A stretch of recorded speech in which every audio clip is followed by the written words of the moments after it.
Welcome to the Slop Temple. We pray this video helps. You're starting on the board, open it and pick the list that matches the workflow. Once there, click Add a Card or press End to begin. This saves time.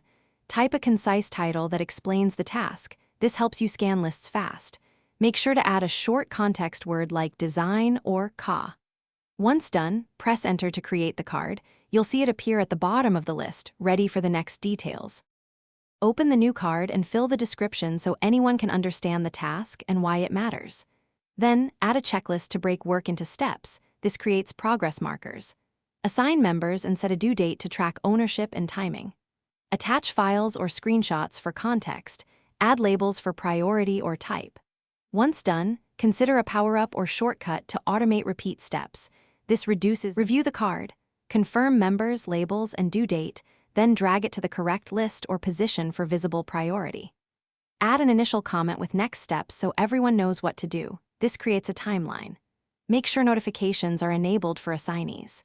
If the card doesn't show up, refresh the board, check active filters, and verify you have permission to edit. If that fails, reload or ask an admin. This resolves most visibility issues quickly. Thanks for watching. Consider subscribing if we helped you.